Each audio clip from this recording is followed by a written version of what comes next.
Hello everyone, welcome to the spoiler talk for Blade, baby. And what was that CGI stuff at the end of the movie, right? The old regen stuff. It looks so dumb, but I love it too. And also the fact that there were people that like the vampire skeletons or whatever, like bat skeletons that were just flying around. Dude, I know that back in the day when they made this movie, they thought it was the coolest thing ever. But to be honest, you have not aged well. But as any first movie of a superhero, technically superhero, we start at the beginning, and that is in 1967, Blade was born after his mom was bitten by a vampire. And he is the half-blood prince, also known as the Daywalker. Meanwhile, in present day, a vampire lady apparently is luring a regular guy to a blood party. Apparently, he is going to be their drink that they are going to be serving. However, that blood party, once the blood comes down, gets ruined by Blade, which, by the way, just curious about this. It seems like everywhere you have blood coming from the ceiling. How does he not have blood on his outfit? His outfit is just pure black, no blood at all. It's like look, whatever, man, but it looks kind of dumb. But anyway, he then proceeds to take out all the non-important bad guys, except for one guy named Quinn. He hits him in the shoulder and in his hand, and then he lights him on fire, which I'm like, why are you doing this? Okay, and look, I know that it looks cool, but this is kind of a bit of an issue with the movie, okay? He lets him live, which will then in turn cause the woman Karen to be bitten and be turned into a vampire, kind of. But like, that's your fault. You let that happen. Like, you burn him, then you escape when the cops come, and then later on at the hospital, Karen examines Quinn's blood and is like, something ain't right here. And then when they go to examine him, it turns out that he's still alive. He bites the one guy that is with her and also her, but the one guy that is with her, he bites that guy like violently, so something else happens to him. But then when Quinn is outside with the girl drinking her, I guess you could say, Blade arrives like, I came here to finish you off. And I'm like, why didn't you just finish him off back then? Come on, man. However, he can't finish off the guy. The dude escapes, sadly enough. However, Blade cannot leave that woman because it reminds him of his mummy, apparently. So he grabs her and tries to escape the hospital, where some gunfire happens, obviously, because, you know, that's what happens when a guy fully armored up with a blade and a gun arrives in a hospital. The cops are not gonna start asking questions, okay? This dude is armed and dangerous. You shoot on sight. But they eventually make it out, and he brings her back to the hideout where we meet Whistler. However, he isn't really happy about the fact that she's here, but now that she is here, he injects her with garlic. Meanwhile, the Vampire Council also does not like Blade, and they call in Frost, who they are apparently not happy with because of all the blood parties and drawing too much attention to them. They kind of want to stay in the shadows in that sense. However, he's like, we should rule the humans. So I guess there's some infighting there. Also, Frost is a half-blood, unlike the Council, who are all pure-blood vampires. So Blade walks off in order to buy a new serum. However, the dude's like, you're early. It's like, yeah, well, the stuff is not working as good anymore. It's like, well, yeah, that was kind of to be expected because your body kind of gets used to it. Anyway, thanks for the payment. Here you go. So he gets it, and then he gets it injected to him. However, sadly enough, Karen sees this. She tries to escape, and also Whistler has apparently ran a background check on her, and he's like, she might be able to help you out because of the fact, you know, creating a cure and all that stuff, which kind of gets pushed into the background from this point forward. It comes back once because of the fact that apparently she invented some kind of like basically a serum that if you inject it into a vampire, it like blows them up from the inside, which Blade will use a couple of times during the movie. But anyways, they explain the situation to her about the vampires and stuff like that, and the fact that they've been hunting vampires, and apparently there are more of them out there, but that's more for the third movie, I guess. And also, Whistler tells her that if she gets a craving, she needs to off herself because of the fact that at that point, you're gonna become a vampire. And if you don't off yourself, Blade's gonna do it for you, okay? So Blade takes her into the car, drives her back to her apartment, leaves her there, and he's also, by the way, Whistler gave her some, like, anti-vampire pepper spray, or I guess garlic spray, as you want to call it. But he leaves her, and she goes back to her apartment. Also, Blade has this really cool thing about his, blade, where if someone else is holding it and something has been activated, they can lose their hand, which is a nice little thing that comes back in the movie once. And apparently they also have this big UV light as well, which is nice. Meanwhile, Frost apparently wants some ancient text to be translated, and sadly enough, Karen gets followed. However, the followers leave, so maybe she wasn't followed, but she definitely was followed because they had a mark on their neck. So then at her apartment, a cop enters, and she initially gets a bit defensive, but then kind of lets her guard down. Turns out, yeah, he is actually one of the bad guys. And apparently the vampires have these things called familiars, which are basically humans who are on their side. And if they do a good enough job, if they've been good boys, they get turned into vampires. And apparently this one belongs to Frost, so that's nice. But Blade takes him to his cop car, opens up the back, and is like, oh, look, there's blood in there. It's officially confirmed now. And he wants to know where the blood's going, but the dude's not answering. However, then thanks to Karen, accidentally the cop escapes. So Blade isn't really happy about it, but she still joins him on the adventure, I guess you could say. But they basically stay stationary because Blade is convinced that the cop is gonna come back for the cop car, which he does. So Blade then follows him in this really weird sequence where basically the movie just speeds up. Like, it goes twice the speed, I mean.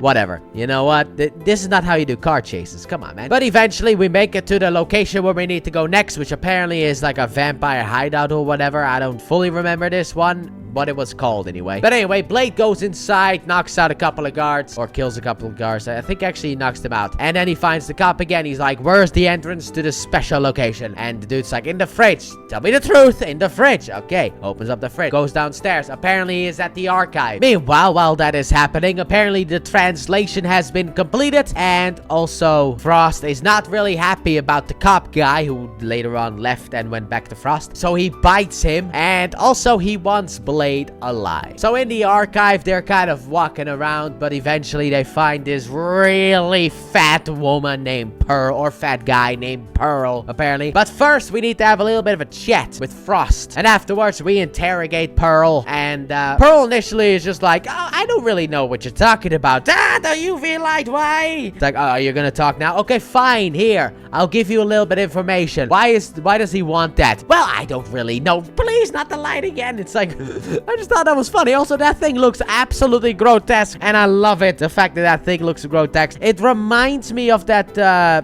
one of the Sisters of Fate from God of War 2. You got, like, the really fat one at the end of the game. It reminds me of that. And then later on, Blade's like, hey, what's behind this door? And Pearl's like, nothing special. Nothing at all. Maybe you should just leave it alone. Blade's like, I'm gonna open it. And then Pearl moves, but then Karen blasts Pearl with the UV light, and I guess kills Pearl. R.I.P. Pearl. But they go inside. They find a bunch of ancient texts, but apparently Frost has sent his men over there, and the girl's been captured, and now Blade has to fight. However, Blade actually loses. He gets caught by them, but don't worry about it. This was kind of part of the plan, or at least part of the backup plan. And that is the fact that the wall blows open, Whiskers is there, and he starts shooting at all the bad guys. Blade takes Karen, and they escape. However, there's a train there, and for some reason, Whisker gets, like, taken by the train, which is like, what? Why does Whistler gets taken by the train? That just, isn't he supposed to be dead? Well, whatever, we have a little bit more of a fight that happens, obviously, but we cut off Quinn's other arm, and he then escapes, so now we are a bit safer, I guess. We're still down there, though. So then Whistler tells Karen the backstory past the fact of what happened after Blade was born, and that is the fact that apparently at the age of 13, once puberty hit, that is when the vampire urge came in to drink blood, and apparently Whistler found him and basically turned him into his son, in a way. Also,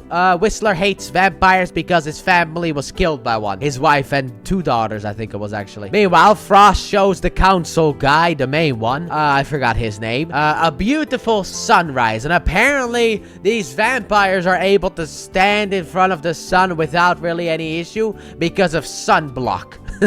No. Is that how that works now? Okay. Apparently sunblock is all you need in order to walk outside as a vampire. I mean, we know it works on like halvesies. We don't know if that's gonna work on like pure-blooded, I was about to say Saiyans, but vampires. And also takes his teeth and I guess becomes head of the council, and he needs a couple of council members. Basically the entire council in order to help him with the next step of his plan. So Blade gives the hard drive to Whistler so that he can, I guess, figure stuff out about that. And also we learned that Whistler apparently has cancer. R.I.P. the boy. So Blade leaves in order to go and get some serum. Also, I think this was the scene where the whole explodey serum happened. But anyway, he goes off in order to get some serum. However, the problem is, on the way over there, he meets Frost. And Frost has a kid hostage. And then he's basically, you know, I'm the bad guy, and here's my bad guy plan kind of thing. And then afterwards, in order to escape, he throws the kid away into traffic. So he's able to escape. After Blade shoots at him, by the way. Which, dude, you weren't that far away. You're a terrible shot. You give the Punisher a bad name. game, dude. Like, the Punisher wouldn't have done that. Really? That's how terrible you shoot? Whatever. But now he needs to save the kid, so he does that. However, sadly enough, Frost got away. And then afterwards, Frost apparently gathered his gang and has attacked Blade's hideout and has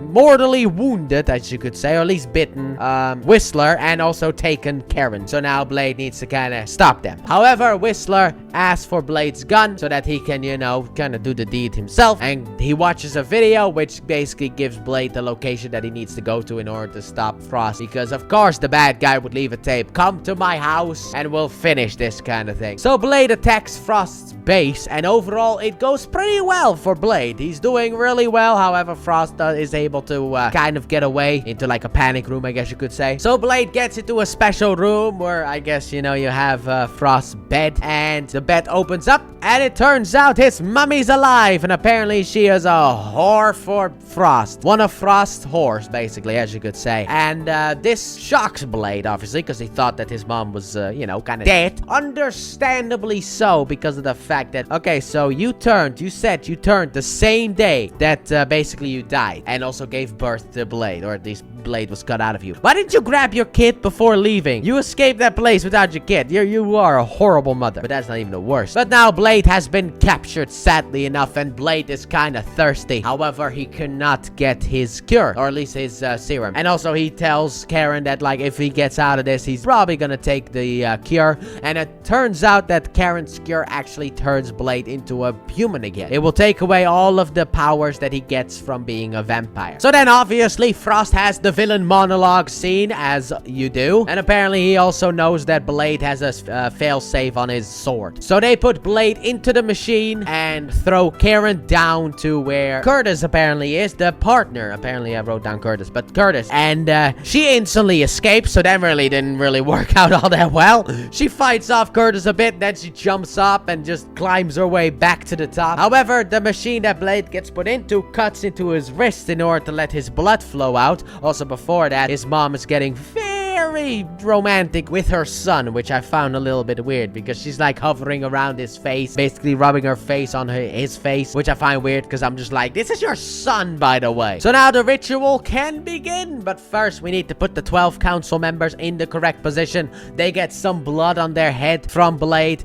and also Frost gets hit by blood as well. And then all of the council members turn into like skeleton bats and start flying around and flying into Frost, and apparently that is how the ritual goes. So Karen, after climbing her way out, she frees Blade, which apparently if you turn the thing, you can just open it up. But, you know, we don't really need any more guards because we already got his blood anyway. And then since he needs a way to heal himself, she's like, drink my blood. So he starts drinking her, and afterwards his mom arrives and he has a little bit of a fight with her and he kills her. And then he heads off in order to fight the vampires and Frost. And also Frost apparently becomes the blood god. So Blade has a pretty cool fight scene, and also sometimes a bit dumb because of, you know, 90s age and all that stuff. But he's able to take down all of the vampires, and afterwards he fights Frost. Meanwhile, Karen kills Mercury, I think her name was actually. So that's fun. But as Blade is cutting into Frost, it turns out he has some horrible regen CGI, which looks awful, but I don't mind it. So Blade is really in a tough position in order to be able to take out the bad guy. However, then he notices the serum up there and he throws his blade, but it doesn't work. But then the handle expands, which causes the serum to fall down, and he then throws all of it at Frost, eventually blowing him up from the inside. Fantastic. And then he does his ice skate uphill, which is like, what does that mean? What does that saying mean? Like, some people just gotta ice skate uphill. Like, what does that mean?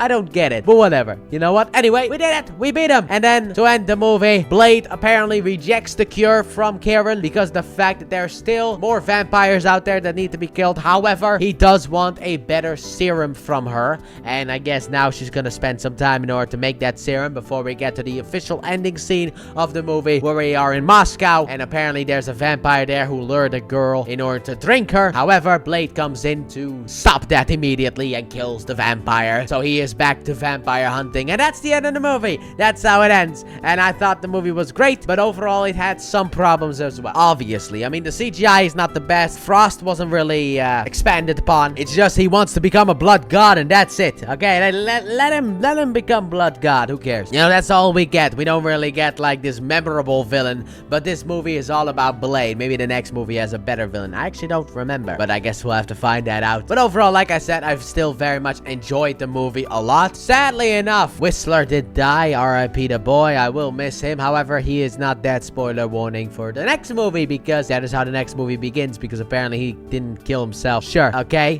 Why did they undo that? I don't like that part. But overall, this movie is still great, and I'm happy to be able to review this and also spoiler talk this because of the fact that it has been retroactively, thanks to Deadpool Wolverine, being canonized into the multiverse of the MCU. But that is it. I'm done. So let me know what you guys thought about Blade in the comment section down below. With that being said, thank you all so very much for watching, and I do hope you guys have enjoyed. And if you did, please like button, subscribe if you're new, if not already, turn notifications, don't forget to check out the Let's Play channel link in the description and at the end of the video. And I'll see you guys next time for the sequel, Blade 2. Bye!